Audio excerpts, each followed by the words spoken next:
Hey guys, welcome back to the shop. Frank here. We're continuing to work on the Cub Cadet project where we're building a bush hog.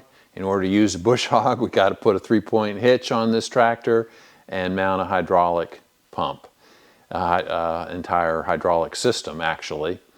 So last time we mounted the pump, built the bracket to hold the pump adjacent to the power takeoff, the front power takeoff on the engine. This episode, we're going to fit a pulley to the pump. The pulleys came from McMaster, actually got 2 of them. We'll look at both and discuss the differences. Got a decision to make. And then we'll shift our focus back to the 3-point hitch. I've got the hydraulic cylinders. They came in from surpluscenter.com. No affiliation. And mock those up to see about how we're going to mount those, and hopefully we'll make some progress on all that stuff this episode, so stick around. So these are the 2 pulleys that I got from McMaster car. This is a standard A or B belt pulley. It's got a deep groove, so it'll take a standard 1/2-inch belt or the slightly larger, I think it's a 5/8 inch belt. The diameter for the 1/2-inch belt is about the same as this one. This takes a 3V belt. I think it's 3V. Yeah, 3V. So it's really a narrower belt. It's not your standard 1/2-inch belt. It's like a 3/8 inch belt. So that's a 3/8 inch belt in a 3V sheave, and of course it's way too small to work in this pulley. This pulley takes a 1/2-inch belt, rides down in the pulley nicely. The problem is the PTO on the tractor is designed for Cub Cadet belts, and they're neither. That's 11 millimeters. The 1/2-inch belt is 12 millimeters. The 3V belt is a little over 9 millimeters. So the 9 millimeter belt fits this sheave, this pulley, and it will also fit the PTO pulley of the tractor. So this is what I'm going to start out with. I bought this thinking I needed a heavier duty pulley, but you know, this may be overkill. Now, theoretically, this pump could pull the full, a full 10, probably 10 horsepower. So if you were using this pump to drive a front end loader, which you potentially could do, it would take a full 10 horsepower to drive it. I don't know that this pulley would be adequate for 10 horsepower. It seems to me it might not be with a thin belt like this. Though Cub Cadet makes narrow belts, 11 millimeter belts, that take 10 horsepower because they drive the mower decks and snow blowers, and I mean they take the full horsepower of the tractor, or most of it anyway. So given that we're just operating hydraulic cylinders, it's intermittent use, I'm going to go with the pulley that fits the belt the best. Now this belt is not the right belt, it's too long. We'll have to go get a different, you know, a narrower belt, I mean a shorter belt when we get to the point. But anyway, so I've got this pulley, it's die cast. We need to put a keyway in it. This shaft is 1/2-inch with an 1/8 by 1/8 key. So we're going to put a 1/8-inch keyway in this pulley. This pulley is cast iron, and if we have to go to this pulley, then you know we will come back and put a keyway in it. At this point, we could run this with a 1/2-inch belt. The problem is the PTO on the tractor tends to roll 1/2-inch belts out of it. A lot of people with these old, who get one of these old tractors go to Tractor Supply and buy a 1/2-inch belt for the mower deck or for the PTO. And sometimes they work, but usually they don't. They roll out of the PTO because they don't fit down in the groove far enough. They're just not the right solution. You got to get International Harvester brand, Cub Cadet brand belts to fit the PTO on this tractor. This belt will fit. So that's where we're headed. Going to get my broaching kit out, and we'll get the right broach, and we'll go over to the press and we'll broach a keyway in this pulley and get it mounted on the pump. You're a wet puppy. It's been raining all day. This guy's been out in the rain here. I don't know, doesn't seem to bother him. Good boy. Good boy. All right.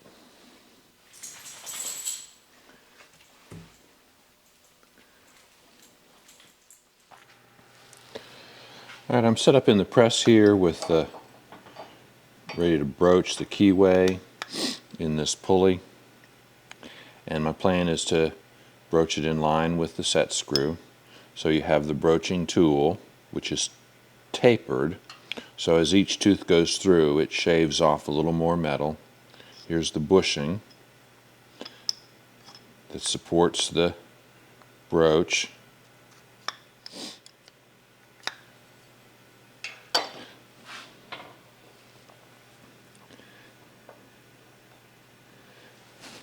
Alright, a little bit of aluminum tapping juice. And then after we run it down, we'll come back and put this spacer behind here, and that'll allow it to cut deeper. All right, so we're largely there.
So there's the first pass through.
So that's the keyway, so let's go see how it fits.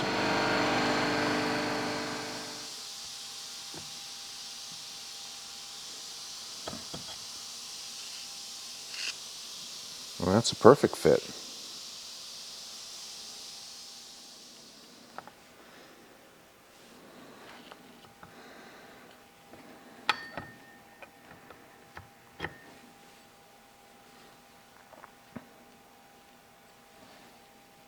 All right, that's a good fit. Probably put it on like this.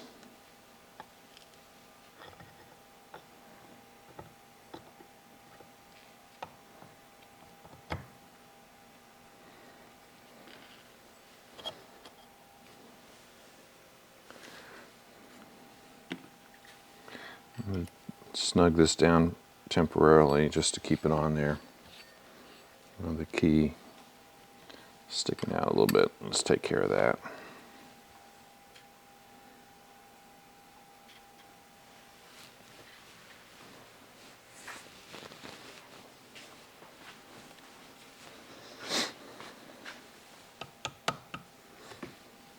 Okay.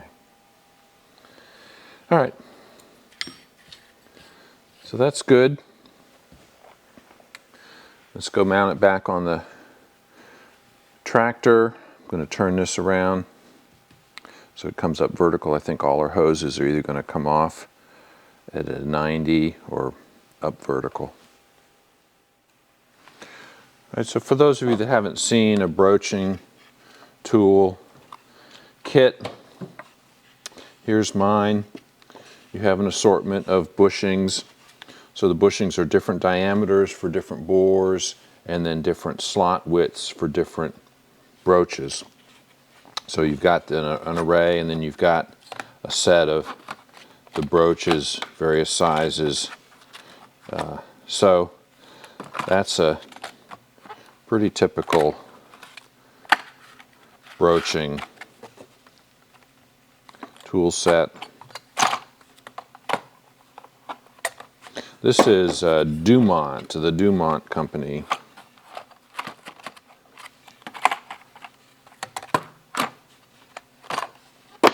There we go. Anyway, so that's broaching tools.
All right, I've got the two pulleys aligned, and they need to be in the same plane, so I have to use a straight edge on the bottom pulley and see where it lands on the top pulley and adjust both sides of it. I've got this belt here, which is too long. I'm going to mark it as best I can. I'm going to mark it to here, and then bring this one around and mark it there as well. Let's see. All right, so between these two points, we'll measure that distance and subtract that from the length of this belt. All right, so we're back at the plasma table to cut out the front bumper. So here's the panel. It is 6 inches, a little over 6 inches by 26 inches. So it'll have a fold here, or a bend here, and these two sides will go down the sides of the tractor, and of course this will go across the front. I've modeled lettering here in the middle. We'll see if it cuts it out. Sometimes that's a little small lettering, and this is 2 inches, 2-inch tall lettering is a little small for this thick metal. This is 3/16, but we'll see.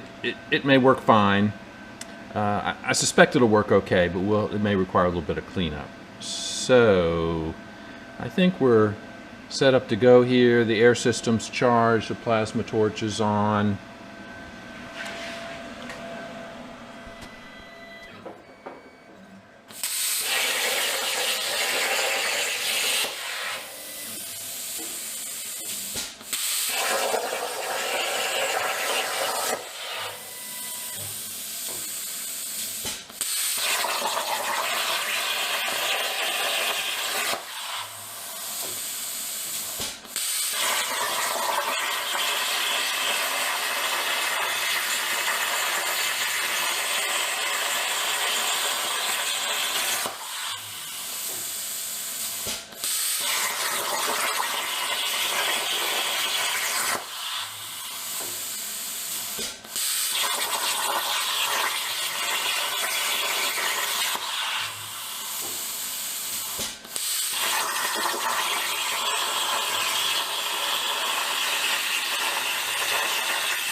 All right, so I think this worked pretty well.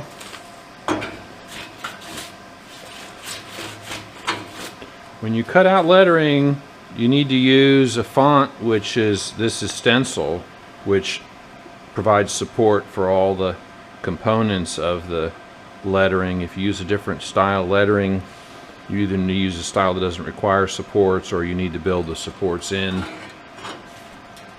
There's a little bit of slag on the back here, but we'll clean that right off. A little piece here, we'll knock that out. That's just stuck in there. But overall, I think it did a decent job. Let's see if we can clean this up.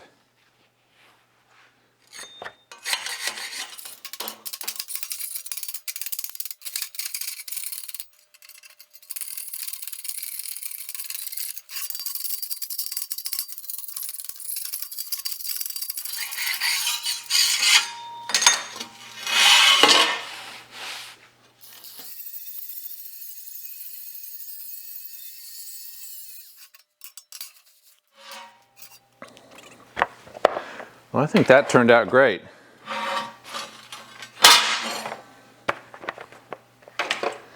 All right, we just need to bend it 2 spots. Get it back, get it on the tractor.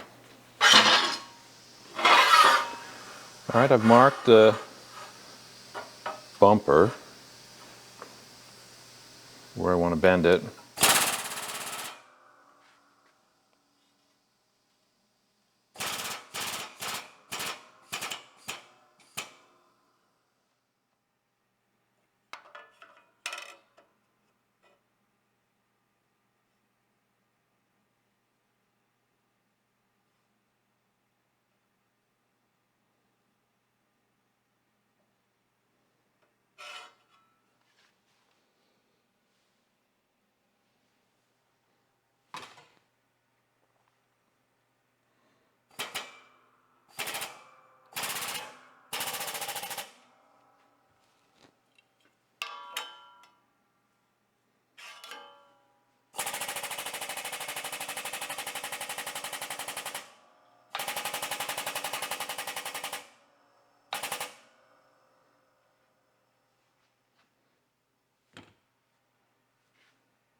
I'm stopping just a tad bit shy of 90,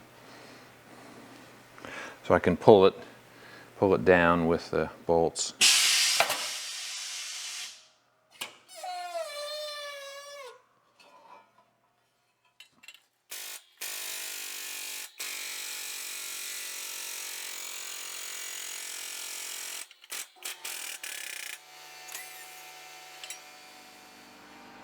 All right, so there's what will be our front bumper. All right, I've never been a shy one about sharing my mistakes, because that's how we all learn. And I made a mistake here. I mean, it's not a big deal, but inconvenience. So of course these holes are spaced 2 inches on center, and for some reason I cut holes 3 inches on center. So it's kind of a hassle. I'm gonna have to come back here and drill another hole, and and maybe I'll weld up these holes and drill another hole.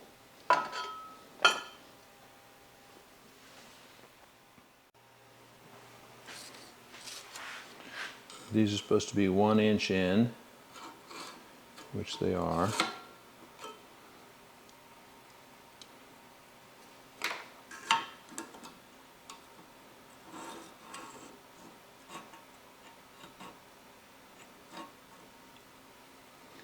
This is 1 inch in there. This is supposed to be 3 inches. So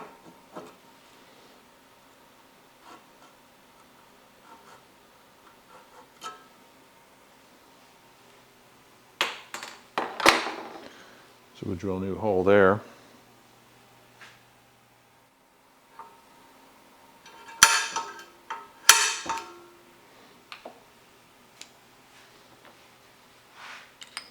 I'm going to use one of these vortex drills. I saw these on Adam Booth's channel, A-Bomb79. He's used these. I think they're a lot less effort when you're drilling by hand. We'll see. Don't know how well they'll... It looks like they have a good point to start.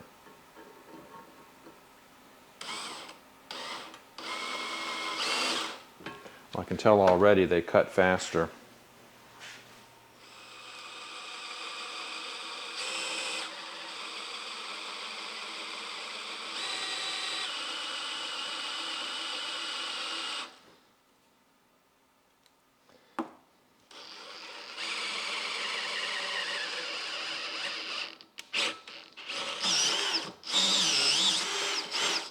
Boy, that's aggressive cut, but it sure goes through there with a lot less effort.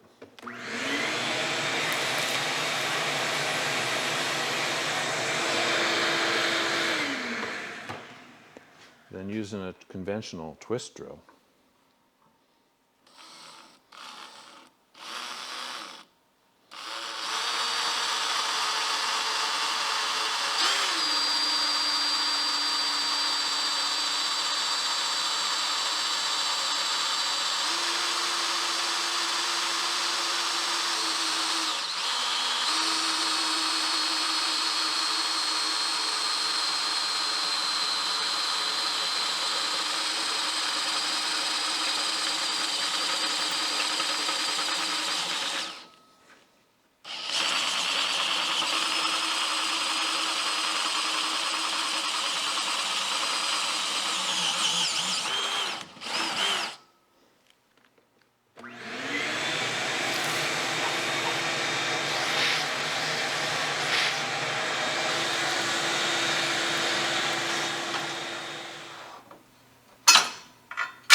Due to the difficulty in accessing, getting hand in here to get to the nuts, because there's a bend in the frame, I just went ahead and welded nuts on the inside of this frame so that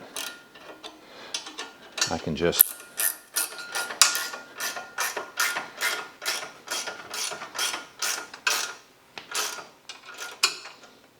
all right, and I've got this spaced away about 1/2 inch, so I have access to the adjustment, belt tension adjustment bolt. All right, so I think that's pretty much done. So I'm going to call this pump mount done at this point. Got the pulleys aligned. Got the bumper on. Next step is going to be getting the belt to fit, testing that out.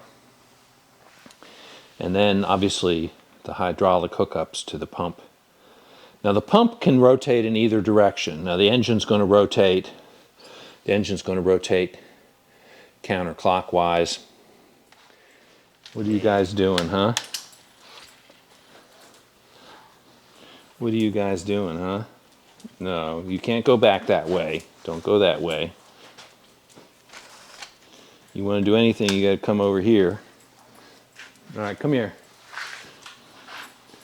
Come here. Yeah. That's my Brutus and my Butchie. You guys are good boys. Okay. All right, I've got the mock-up, the prototype arm here, and I've got the lift cylinders. All right, so this cylinder is fully extended. So that should, and I need to create an attachment point back here.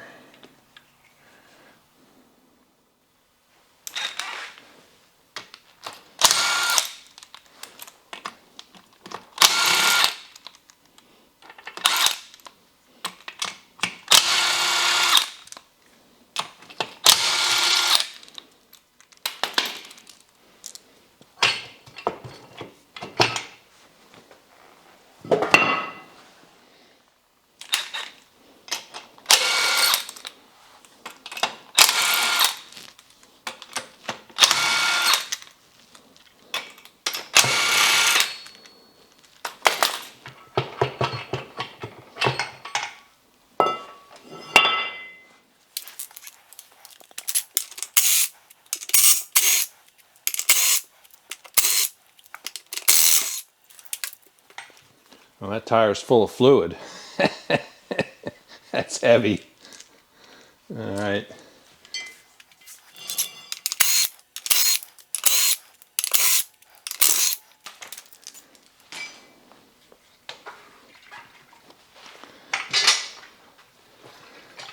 So each of these tires has 6 gallons of windshield washer fluid in it.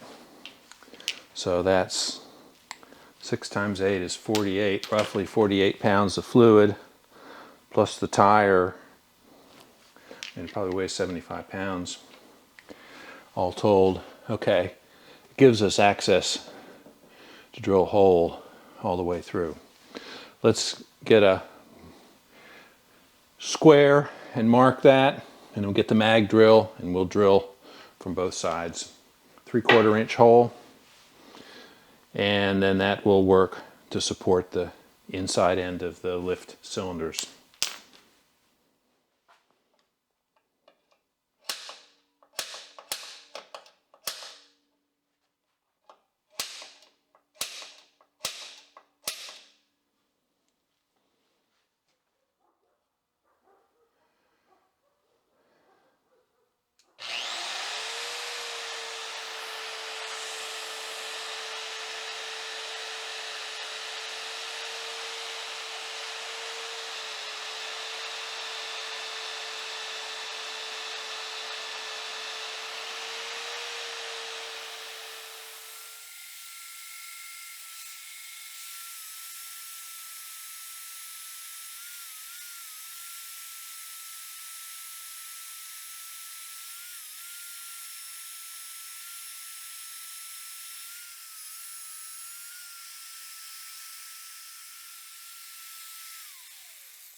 All right, so I'm going to get a couple of bushings, actually collars, and put a collar on each side here and weld the collar to the frame so that there's more support than just the thin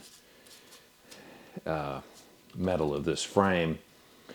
And also to restrict, now I drilled 13/16 holes to make sure I had, you know, allowance for any misalignment or anything. So those collars will be 3/4 inch, and so they'll be a much closer fit. So I'll slide the collars on, weld them to the frame, and that'll give more support. So it'll be similar to the collars inside both sides of the frame here. All right, so that'll support the upper end of the hydraulic cylinder. And the next step is, I think, we'll go cut out the lower support arms.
It did a pretty good job. It cut through the 1/2 inch thick steel plate.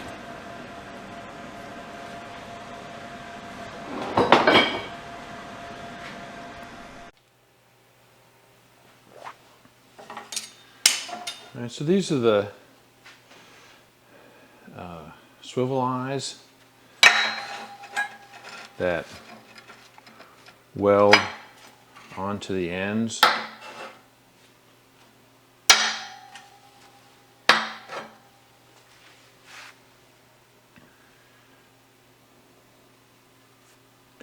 We'll tack them on first, check them for fit, and then do the final weld when we're sure we're in good shape here. So you can purchase these. They're about 20 bucks a piece, actually. So I think I got them from Farmer Bob's Tractor Supply.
All right, guys, that's it for this episode. We've got the lower arms, lift arms tacked together. We'll come back next week, mount them. I'll remount the tires. I've got 1-inch wheel spacers. That'll let us adjust the amount of bend that these arms need. Hopefully it'll be less bending required. And we'll decide how to attach the lift cylinders to the arms. We've kind of got the frame attachment worked out. We need to figure out where we're going to attach to these lower arms and exactly how I'm going to do that. So we'll do that next time. We also will rebuild the top link assembly out of heavier, probably 1/4 inch plate steel. So I need to get a sheet of 1/4 inch up on the plasma table. We'll do that. And those few items will largely finish up the 3-point hitch assembly. And then it's back to the hydraulic side, mounting the hydraulic tank, running hydraulic lines, and then getting the hydraulic system working.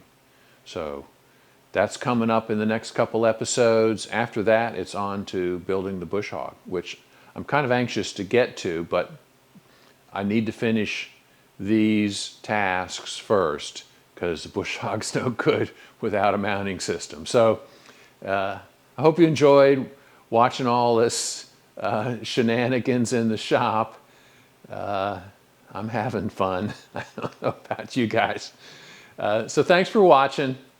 Subscribe if you haven't already. I'd like to get to 25,000 subscribers by Christmas. It doesn't cost anything to subscribe. It helps the channel out. It helps the YouTube algorithm. Leave a comment. That's always good too, even if it's just say hi. The more comments, the more I think YouTube circulates the videos, so that's always helpful. All right, see you guys in a week.